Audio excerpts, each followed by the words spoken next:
നമസ്കാരം. നിലവര വിശേഷങ്ങളിലേക്ക് സ്വാഗതം. ഈ സർക്കാരിന്റെ കാലാവധി തീരും മുമ്പേ സംസ്ഥാനത്ത് 6.5 ലക്ഷം കുടുംബങ്ങൾക്ക് വീട് ലഭ്യമാകുമെന്ന് മന്ത്രി എം.പി. രാജേഷ്. ഓങ്ങല്ലൂർ പഞ്ചായത്തിൽ വിവിധ പദ്ധതികളുടെ ഉദ്ഘാടനം നിർവഹിച്ച് സംസാരിക്കുകയായിരുന്നു മന്ത്രി. ഭൂരഹിതരും ഭവനരഹിതരുമായ ലക്ഷക്കണക്കിന് ആളുകളാണ് സംസ്ഥാനത്തുള്ളത്. ഇവർക്കെല്ലാം വീട് ലഭ്യമാക്കുകയാണ് സംസ്ഥാന സർക്കാരിന്റെ ലക്ഷ്യം. ലൈഫ് ഭവന പദ്ധതിയിൽ 2025-26 വർഷത്തിൽ 1 ലക്ഷം വീട് കൂടി പൂർത്തീകരിക്കും. ഈ സർക്കാരിന്റെ കാലാവധി പൂർത്തിയാക്കുമ്പോഴേക്കും 6 ലക്ഷം പേർക്ക് വീടുണ്ടാകുമെന്നും മന്ത്രി എം.പി. രാജേഷ് വ്യക്തമാക്കി. കേരളത്തിലെ തദ്ദേശ സ്വയംഭരണ സ്ഥാപനങ്ങളുടെ പ്രവർത്തനം രാജ്യത്തിന് തന്നെ മാതൃകാപരമാണ്.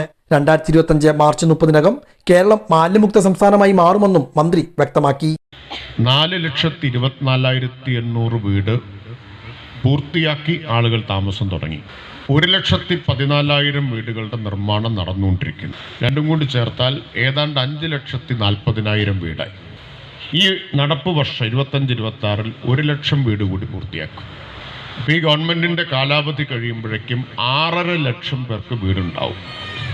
ഇന്ത്യയിലെ ഒരു സംസ്ഥാനത്തും ഇപ്പോഴില്ല എന്നല്ല, ചരിത്രത്തിൽ ഇതുവരെ ഉണ്ടായിട്ടില്ല.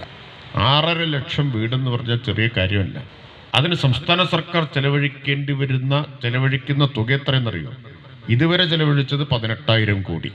ഇനി ഇപ്പൊ നിർമ്മാണം നടന്നുകൊണ്ടിരിക്കുന്നതും അടുത്തൊരു വർഷം നടത്താനിരിക്കുന്നതും കൂടി ചേർത്താൽ ചുരുങ്ങിയത് ഒരു 8,000 കോടി കൂടി വരും. അപ്പോൾ ഭീമമായൊരു തുക സർക്കാർ അതിനു വേണ്ടി ചെലവഴിക്കുകയാണ്. കേരളം പോലൊരു ചെറിയ സംസ്ഥാനം കേന്ദ്രത്തിൽ നിന്ന് കിട്ടാനുള്ള വിഹിതം അടിക്കടി വെട്ടിക്കുറയ്ക്കപ്പെട്ടുകൊണ്ടിരിക്കുന്ന ഒരു സംസ്ഥാനം സ്വന്തം വിഭവങ്ങൾ പിന്നെ വായ്പ വാങ്ങിയുമാണ് ഇത്രയും വലിയ തുക വീടില്ലാത്ത പാവപ്പെട്ടവർക്ക് വീടുണ്ടാക്കി കൊടുക്കാനായിട്ട് കണ്ടെത്തുന്നത്. ഓങ്ങല്ലൂർ പഞ്ചായത്തിലെ വനിതാ ഷോപ്പിംഗ് കോംപ്ലക്സിന് മുകളിൽ നിർമ്മിച്ച വനിതാ ഹോസ്റ്റലിന്റെ ഉദ്ഘാടനം മന്ത്രി നിർവഹിച്ചു. ജില്ലാ പഞ്ചായത്തിന്റെ ഫണ്ട് ഉപയോഗിച്ച് നിർമ്മിച്ച വനിതാ ജിംനേഷ്യത്തിന്റെ ഉദ്ഘാടനം ജില്ലാ പഞ്ചായത്ത് അംഗം എ. നീരജ് നിർവഹിച്ചു. ലൈഫ് പദ്ധതിയിൽ വീട് നിർമ്മിക്കുവാനായി സൗജന്യമായി ഭൂമി വിട്ടു നൽകിയതിന്റെ രേഖ ഏറ്റുവാങ്ങലും ചടങ്ങിൽ നടന്നു. ലിംഗപദവി പഠന റിപ്പോർട്ടിന്റെ പ്രകാശനവും മന്ത്രി നിർവഹിച്ചു. സൗജന്യമായി ഭൂമി നൽകിയ അംസയെയും വിവിധ പുരസ്കാരങ്ങൾ നേടിയ കലാമണ്ഡലം ഐശ്വര്യ മറ്റു വ്യക്തികളെയും മന്ത്രി അനുമോദിച്ചു. ഉദ്ഘാടന ചടങ്ങിൽ ഗ്രാമപഞ്ചായത്ത് പ്രസിഡന്റ് രതി ഗോപാലകൃഷ്ണൻ അധ്യക്ഷയായിരുന്നു. സെക്രട്ടറി വി ജഗദീഷ് റിപ്പോർട്ട് അവതരിപ്പിച്ചു. Vice president T. P. Rajeesh, A. Neeraj, P. Unnikrishnan, Priya Prashanth, K. Pushpalatha, Jalaja Sasikumar, P. Prasanna, A. K. Muhammad Ali, K. M. Mujeebuddeen, Haseena, K. B. Ramya തുടങ്ങിയവരും പങ്കെടുത്ത് സംസാരിച്ചു. 3 ജീവനെടുത്ത കൊറ്റമ്പത്തൂർ കാട്ടുതീ ദുരന്തത്തിന് 5 ആണ്ട്. ദേശമംഗലം കൊറ്റമ്പത്തൂരിൽ കാട്ടുതീയിൽപ്പെട്ട് മരണപ്പെട്ടവരുടെ ഓർമ്മകൾക്ക് മുന്നിൽ പൂങ്ങോട് ഫോറസ്റ്റ് സ്റ്റേഷനിൽ പ്രണാമം അർപ്പിച്ചു. 5 വർഷങ്ങൾക്ക് മുമ്പാണ് കാട്ടുതീ തടയാൻ ശ്രമിക്കുന്നതിനിടയിൽ ചിറ്റണ്ട പൂങ്ങോട് ഫോറസ്റ്റ് സ്റ്റേഷനിലെ 3 വനംവകുപ്പ് വാച്ചർമാർ മരിച്ചത്. വാഴച്ചാൽ താമസക്കാരനും വാച്ചറുമായ കെ. വി. ദിവാകരൻ, താൽക്കാലിക ഫയർ വാച്ചർ എരുമപ്പെട്ടി കുമരനെല്ലൂർ കൊടുമ്പ് എടവണ്ണ വളപ്പിൽ വീട്ടിൽ എം. കെ. വേലായുധൻ, താൽക്കാലിക ഫയർ വാച്ചർ കുമാരനെല്ലൂർ കൊടുമ്പ് വട്ടപ്പറമ്പിൽ വീട്ടിൽ വി. എ. ശങ്കരൻ എന്നിവരുടെ ഛായാചിത്രങ്ങൾക്ക് മുന്നിൽ പുഷ്പാർച്ചന നടത്തി. Poongode deputy range officer Manoj Damodaran അനുസ്മരണ പ്രഭാഷണം നടത്തി. കാട്ടുതീയിൽ അത്ഭുതകരമായി രക്ഷപ്പെട്ട വാച്ചർ അച്ചുമാഷ് അനുഭവങ്ങൾ പങ്കുവച്ചു. ഫോറസ്റ്റ് സ്റ്റാഫുകൾ, വാച്ചർമാർ, മരിച്ചവരുടെ കുടുംബാംഗങ്ങളും സന്നിഹിതരായിരുന്നു. രക്തസാക്ഷികളുടെ ഓർമ്മയ്ക്കായി സ്ഥാപിച്ച പൂങ്ങോട് ഫോറസ്റ്റ് സ്റ്റേഷന് സമീപത്തെ ബസ് കാത്തിരിപ്പ് കേന്ദ്രം ടൈൽ വിരിച്ച് നവീകരണം നടത്തി. തിരുവേഗപ്പുറ മൈലാടിക്കുന്ന് ആനങ്കോടി ഭാഗത്ത് പുലിയെ കണ്ടതായി അഭ്യൂഹം. വനംവകുപ്പ് ഉദ്യോഗസ്ഥർ സ്ഥലത്തെത്തി പരിശോധന നടത്തി. കാട്ടുപൂച്ചയാകാമെന്നാണ് വനംവകുപ്പ് ഉദ്യോഗസ്ഥർ വ്യക്തമാക്കിയത്. തിരുവേഗപ്പുറ പഞ്ചായത്തിലെ ആനങ്കോടി ഭാഗത്താണ് പുലിയെ കണ്ടതായുള്ള അഭ്യൂഹം പരന്നത്. കഴിഞ്ഞ ദിവസം രാത്രി പ്രദേശത്ത് അസാധാരണമായ ശബ്ദം കേട്ടതായാണ് സമീപത്തെ വീട്ടുകാർ പറഞ്ഞത്. ഇതുമായി ബന്ധപ്പെട്ട് പരിസ്ഥിതി പ്രവർത്തകൻ അബ്ബാസിനെ വിളിച്ചു വരുത്തി പരിശോധന നടത്തുകയായിരുന്നു. തുടർന്ന് നടത്തിയ പരിശോധനയിലാണ് പുലിയെ കണ്ടതായുള്ള അഭ്യൂഹം ഉണ്ടായത്. സംഭവവുമായി ബന്ധപ്പെട്ട് ഞായറാഴ്ച രാവിലെ വനംവകുപ്പ് ഉദ്യോഗസ്ഥർ സ്ഥലത്തെത്തി പരിശോധന നടത്തി. പുലിയുടേതെന്ന് കരുതുന്ന യാതൊരുവിധ ലക്ഷണവും ഇവിടെ കണ്ടെത്താനായില്ലെന്നും കാട്ടുപൂച്ചയാകാം കണ്ടതെന്നുമാണ് ഫോറസ്റ്റ് അധികൃതർ വ്യക്തമാക്കിയത്. എങ്കിലും പ്രദേശവാസികൾ ജാഗ്രത പാലിക്കണമെന്നും വനംവകുപ്പ് ഉദ്യോഗസ്ഥർ നിർദ്ദേശം നൽകി. ഒന്നുള്ള സാഹചര്യം നിലവിലില്ല. നിലവിൽ അതൊരു കാട്ടുപൂച്ചയാവാനാണ് സാധ്യത. കാര്യം കാട്ടുപൂച്ചയുടെ ഒരു അവസാനം ഒരു വളർച്ച എത്തുമ്പോൾ നിലവിൽ നമ്മൾ ചെറിയൊരു പുലിയുടെ ഒരു രൂപം ഏകദേശം വരും. നമ്മൾ ദൂരക്കാഴ്ചയിൽ പുലിയാണെന്ന് തന്നെ തോന്നും. അതാവാനേ സാധ്യതയുള്ളൂ. പിന്നെ നമ്മൾ പുലിയൊക്കെ ആണെങ്കിൽ സ്വാഭാവികമായിട്ടും പട്ടിയുടെ ഒക്കെ എണ്ണം കുറയും. നമുക്ക് സ്വാഭാവികമായിട്ടും പെട്ടെന്ന് തന്നെ അറിയാൻ പറ്റും. അതുപോലെ തന്നെ ഇനി എന്തെങ്കിലും ഒരു സാഹചര്യങ്ങൾ ഉണ്ടെങ്കിൽ തന്നെ വിളിച്ചാൽ മതി. നമുക്ക് ആ ഒരു പക്മാർക്കും കാര്യങ്ങളൊക്കെ നോക്കിയൊക്കെ ചെയ്യാം. നമുക്ക് പിന്നെ അതുപോലെ തന്നെ എന്തെങ്കിലും ഉണ്ടെങ്കിൽ നമുക്ക് ക്യാമറകളും പിന്നെ കൂടുകളൊക്കെ സ്ഥാപിക്കാം. അങ്ങനെ ഒരു മുൻനിരത്ത് ഇനി ഒരു സംശയം ആരെങ്കിലും പ്രകടിപ്പിക്കുകയോ അല്ലെങ്കിൽ അങ്ങനെ കാണുന്ന ഒരു സാഹചര്യം ഉണ്ടാവുകയോ എന്തെങ്കിലും ചെയ്യാൻ നമുക്ക് വന്ന് ആ ഒരു രീതിയിൽ നമുക്ക് അവലംബിക്കാം. ഗ്രാമപഞ്ചായത്ത് president K Aziz, block panchayat vice president K Rasheed ഉൾപ്പെടെയുള്ള ജനപ്രതിനിധികളും സ്ഥലത്തെത്തിയിരുന്നു. നമ്മൾ ഇന്നലെ രാത്രി മുതൽ ചെറിയൊരു ആശങ്കയിലാണ്. ഏതായാലും നമ്മളെ ഫോറസ്റ്റിലെ ബഹുമാനരായ ഉദ്യോഗസ്ഥർ എത്തി. അവരുടെ പരിശോധനയിൽ നമ്മൾ ആ ആശങ്ക അത്ര ഭീതിജനകമല്ല എന്നാണ് നിലവിൽ നമ്മൾ മനസ്സിലാക്കുന്നത്. കാരണം അവരുടെ പരിശോധനയിൽ അതിനുള്ള സാഹചര്യങ്ങളൊന്നും നമ്മുടെ ചുറ്റുവട്ടത്തില്ല എന്നുള്ളത് തന്നെയാണ് അവർ കണ്ടെത്തിയിട്ടുള്ളത്. അങ്ങനെയൊക്കെയാണെങ്കിലും നമ്മൾ ഇന്നലെ ഉണ്ടായ ഒരു അനുഭവം വെച്ച് ഒരു ജാഗ്രത നമുക്ക് പാലിക്കാം. ഇനി എന്തെങ്കിലും അത്തരത്തിലുള്ള സാധ്യതകൾ ഉണ്ടെങ്കിൽ ആ ഉടനെ തന്നെ അവർ വന്ന് അതിന്റെ പരിശോധനയും കാര്യങ്ങളും ചെയ്യാം എന്നാണ് പറഞ്ഞിട്ടുള്ളത്. നിലവിലുള്ള പരിശോധനയിൽ കാൽപാദങ്ങളോ കാര്യങ്ങളൊന്നും അത്തരത്തിലുള്ളത് കണ്ടെത്താൻ അവർക്ക് കഴിഞ്ഞിട്ടില്ല. പിന്നെ കാട്ടുപൂച്ചയുടെ വളർച്ചയുടെ അവസാന സമയത്ത് കൃത്യമായി അത് പുലിയുടെ ഒരു സാദൃശ്യം പെട്ടെന്നുള്ള ഒറ്റനോട്ടത്തിൽ അങ്ങനെ ആണ് കാണാൻ കഴിയുക എന്നുള്ളത് പറഞ്ഞ അവർ ഫോട്ടോസും നമ്മൾ കാണിച്ചു തന്നു. അപ്പൊ നമുക്കും അങ്ങനെ തന്നെയാണ് തോന്നുന്നത്. അപ്പൊ അതിന്റെ ഒരു സാധ്യതയാണ് അവർ കൂടുതലായിട്ട് നമ്മളോട് പറഞ്ഞിട്ടുള്ളത്. തൃത്താല ബ്ലോക്ക് പഞ്ചായത്ത് 4ാം വാർഷികാഘോഷം ബ്ലോക്ക് പഞ്ചായത്ത് ഹാളിൽ തദ്ദേശ മന്ത്രി എം ബി രാജേഷ് ഉദ്ഘാടനം ചെയ്തു. Block panchayat president V P Rejina അധ്യക്ഷയായി.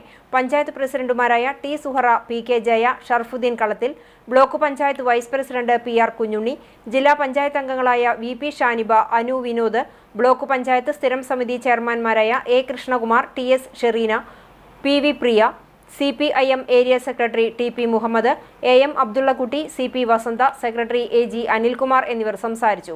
നവകേരളവും ജനകീയാസൂത്രണവും എന്ന വിഷയത്തിൽ നടന്ന സെമിനാറിൽ കില മുൻ ഡയറക്ടർ ഡോക്ടർ ജോയ് ഇളമൺ, ജനകീയാസൂത്രണം മലപ്പുറം ജില്ലാ കോർഡിനേറ്റർ ശ്രീധരൻ എന്നിവർ സംസാരിച്ചു. മുൻ ജനപ്രതിനിധികൾക്ക് ആദരം, 5 വർഷം പൂർത്തിയാക്കിയ ഹരിതകർമ്മ സേനാംഗങ്ങളെ ആദരിക്കൽ, വീഡിയോ പ്രകാശനം, വികസന പത്രിക പ്രകാശനം, കലാ സാംസ്കാരിക പരിപാടികൾ എന്നിവയും നടന്നു. കൃത്യമായി സംസ്ഥാന സർക്കാരിന് വേണ്ടി ഞാൻ അഭിനന്ദിക്കുന്നു. അഭിനന്ദനം മാത്രം പോരല്ലോ, എന്തെങ്കിലും ഒരു സമ്മാനം കൊടുക്കല്ലോ. മറ്റേ സിനിമയില് നലിൻകുമാറെ പോക്കറ്റിൽ ഒരു ഊതി നോക്കിയിട്ട് നന്ദി മാത്രമേ ഉള്ളല്ലേ എന്ന് ചോദിക്കുന്നത്. അതുപോലെ കേരളം ഇപ്പോൾ അങ്ങനെ ചോദിച്ചുകൊണ്ടിരിക്കുകയാണ് കേന്ദ്രത്തോട്. അഭിനന്ദനം മാത്രമേ ഉള്ളല്ലേ.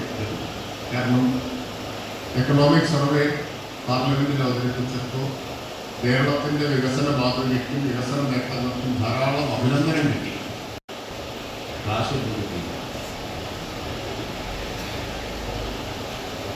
അഭിനന്ദനം കിട്ടിയതുകൊണ്ട് നമ്മുടെ കാര്യങ്ങൾ നടക്കില്ല. പിന്നെ പൈസ കിട്ടാത്തതിനെ കുറിച്ച് പറഞ്ഞപ്പോൾ ചിലർ പറഞ്ഞു കേരളം ഒന്ന് പിന്നിലേക്കായാൽ കുറച്ച് കാശ് തരാം, നിങ്ങൾ ഈ മുന്നിലാവുന്നതാണ് പ്രശ്നം അല്ലേ. കാണികളുടെ മനം നിറച്ച് തൃത്താല ദേശോത്സവത്തിന്റെ ഭാഗമായി ഗജസംഗമം നടന്നു. കാലത്ത് 11 മണിയോടെയായിരുന്നു ആഘോഷ പരിപാടിയുടെ പ്രധാന ആകർഷണ ഇനമായ ഗജസംഗമം. തൃത്താല സെന്ററിലാണ് നടന്നത്. കേരളത്തിലെ പ്രശസ്തരായ ഗജവീരന്മാർ ഗജസംഗമത്തിൽ അണിനിരന്നു. 100 കണക്കിന് വാദ്യതാള കലാകാരന്മാർ ഗജസംഗമത്തെ സംഗീത സാന്ദ്രമാക്കി. വൈകിട്ട് ഗജ ഘോഷയാത്ര നടന്നു. ബാൻഡ് വാദ്യം, DJ സംഗീതം, വിവിധ കലാപരിപാടികൾ എന്നിവയും ഘോഷയാത്രയ്ക്ക് അകമ്പടിയായി.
എറണാകുളം ഹൈവേ ജംഗ്ഷനിൽ തീപിടുത്തം. ഞായറാഴ്ച ഉച്ചയ്ക്ക് 3 മണിയോടെയാണ് പഴയ അടയ്ക്ക മാർക്കറ്റിന്റെ ഓടിട്ട കെട്ടിടത്തിന് തീപിടിച്ചത്. നാട്ടുകാർ തീ അണയ്ക്കാൻ ശ്രമിച്ചെങ്കിലും കെട്ടിട സാമഗ്രികൾ വലിയ ശബ്ദത്തോടെ പൊട്ടിത്തെറിക്കാൻ തുടങ്ങി. ഇതിനെ തുടർന്ന് നാട്ടുകാർ പിന്മാറുകയായിരുന്നു. ചങ്ങരംകുളം പോലീസും പൊന്നാനിയിൽ നിന്നെത്തിയ 2 യൂണിറ്റ് ഫയർഫോഴ്സും സ്ഥലത്തെത്തി തീയണച്ചു. ദൃശ്യങ്ങൾ കണ്ടപ്പോൾ നെഞ്ചുപൊട്ടി. വീടിന്റെ പാലുകാച്ചൽ ചടങ്ങ് മരണാനന്തര ചടങ്ങാകാതെ കാത്തുവെന്ന് കൂറ്റനാട് വാവന്നൂരിൽ മുറിഞ്ഞു വീണ വൈദ്യുതി പോസ്റ്റടിയിൽ നിന്ന് രക്ഷപ്പെട്ട മുസ്തഫയുടെ കുടുംബം. അതാ കമ്പി വിടാന്നിട്ട് മറ്റേ സ്റ്റെയർ കമ്പില്ലേ അതിങ്ങനെ വന്ന് കുളത്തിൽ ഇറങ്ങിയിട്ട് ഇങ്ങനെ ഇവിടെ ചെറുതായിട്ട് നീളുണ്ടായിരുന്നു. അപ്പോൾ ഇവിടെ ചെറുതായിട്ടൊരു മുറിയിലുണ്ടായിരുന്നു. പിന്നെ കാലിൻ്റെ അവിടെ ചെറുതായിട്ടൊരു അപ്പോൾ ആ ഒരു ഷോക്കിൽ നമുക്ക് അതിൻ്റെ ഒരു ഇത് മനസ്സിലായിണ്ടായില്ല. പിന്നെ കുറെ ആൾക്കാർ കൂട്ടുകാരന്മാരെല്ലാവരും വിളിച്ചായിരുന്നു. എന്നിട്ട് ഈ വീഡിയോ കണ്ടിട്ട് അതിന്റെ ശേഷം ഒരുപാട് ആളുകൾ വിളിച്ചു തുടങ്ങി. അങ്ങനെയൊന്നുമില്ല. കഴിഞ്ഞ ദിവസം ഉച്ചയ്ക്ക് 1:30 അപകടം. വാവന്നൂർ സ്വദേശി കണിച്ചിറക്കൽ വീട്ടിൽ മുസ്തഫയാണ് അപകടത്തിൽ നിന്നും തലനാരിഴയ്ക്ക് രക്ഷപ്പെട്ടത്. തന്റെ വീടിന്റെ പാലുകാച്ചൽ ചടങ്ങ് അടുത്ത ദിവസം നടക്കാനിരിക്കെ വൻദുരന്തത്തിൽ കലാശിക്കേണ്ടിയിരുന്ന അപകടം ആയുസിന്റെ ബലം കൊണ്ട് മാത്രം ഒഴിഞ്ഞുപോവുകയായിരുന്നു. ഏറെക്കാലത്തെ മുസ്തഫയുടെ സ്വപ്നവും അധ്വാനവുമായിരുന്നു വീടെന്നും ദൈവത്തിന്റെ അദൃശ്യകരങ്ങളുടെ കാവൽ ഒന്നുകൊണ്ട് മാത്രമായിരുന്നു രക്ഷപ്പെടലെന്നും മുസ്തഫയുടെ ഭാര്യ പറഞ്ഞു.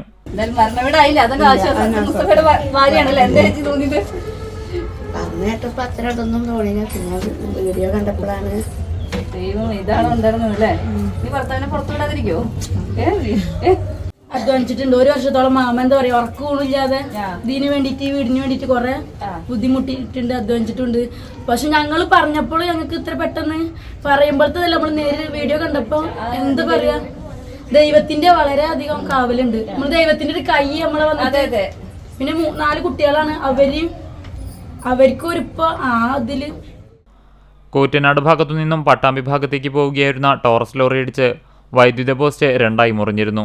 ഇതിന്റെ ഒരു ഭാഗം ടോറസ് ലോറിക്ക് മുകളിൽ തങ്ങി നിന്നു. ഇതോടെ വൈദ്യുത ലൈൻ റോഡിനു കുറുകെ അല്പം താഴ്ന്ന നിലയിലായിരുന്നു.